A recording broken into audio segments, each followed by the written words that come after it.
Au nom du Père et du Fils et du Saint-Esprit, Amen. Le Seigneur soit avec vous. Frères et sœurs, nous célébrons le 3e dimanche de l'Avent. Nous sommes dans l'année C. C'est le dimanche des Gaudété. Parce que les textes qui nous sont proposés en méditation nous invitent à ne pas être des chrétiens aigris, mais à être joyeux dans le Seigneur. Tu crois en un Dieu victorieux? Tu as accueilli le Christ qui a fait ses preuves, et les preuves de sa victoire sur le mal. Tu n'as plus raison d'être aigri parce que ta victoire aussi est certaine. Ta gloire aussi arrive.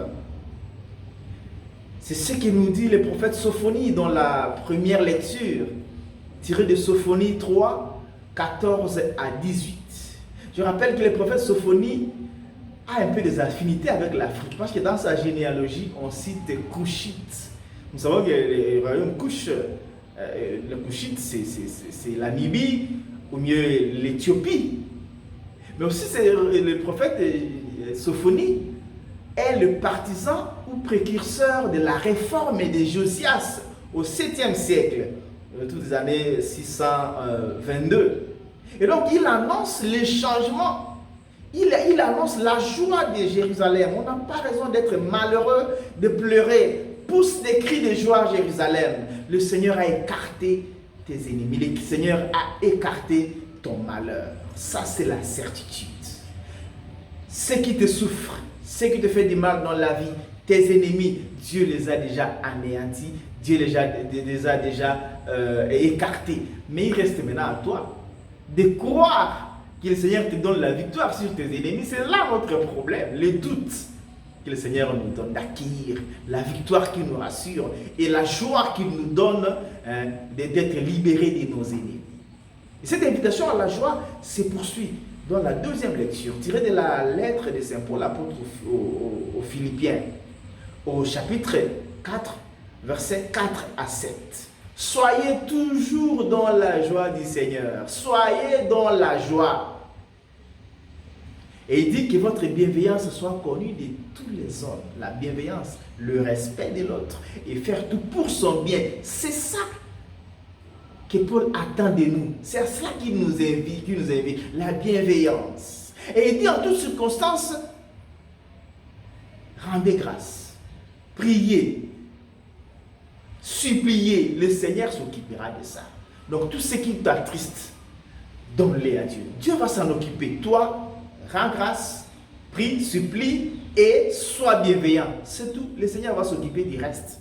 Que nous soyons des chrétiens joyeux. Que rien ne nous arrache notre joie de croire en celui qui est toujours victorieux.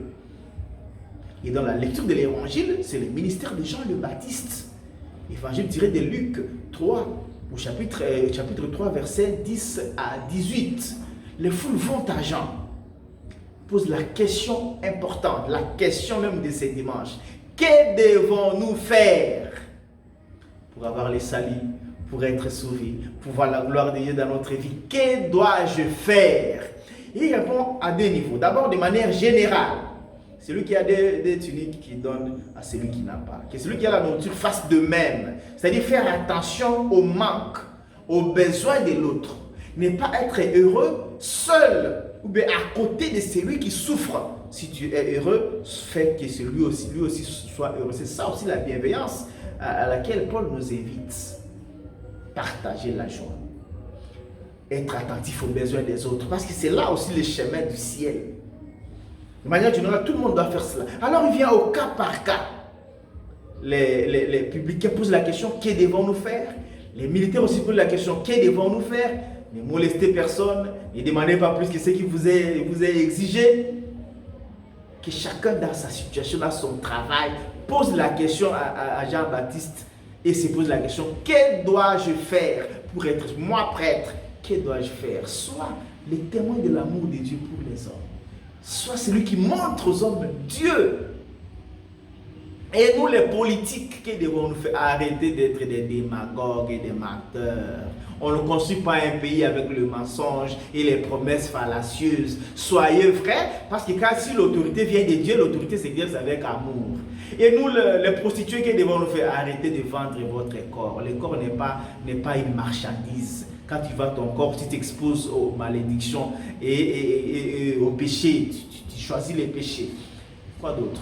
Et nous les brouteurs, les arnaqueurs, que devons-nous faire arrêter d'être brouteurs, d'être arnaqueurs? Choisissez un autre métier. Celui-là, c'est un métier de mal et de péché.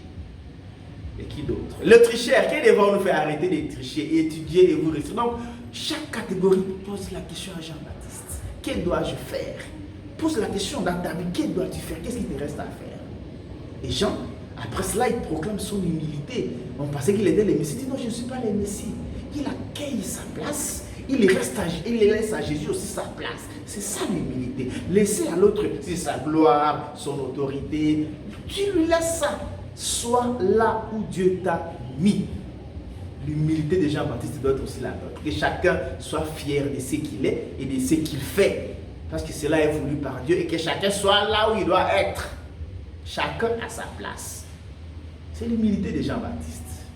Que ce dimanche, le Seigneur nous aide à être toujours heureux. Avec lui, bien sûr.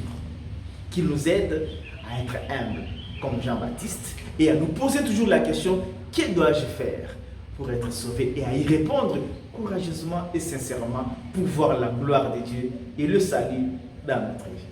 Bon dimanche à toutes et à tous. Que Dieu Tout-Puissant vous bénisse et vous garde, le Père, le Fils et le Saint-Esprit. Amen.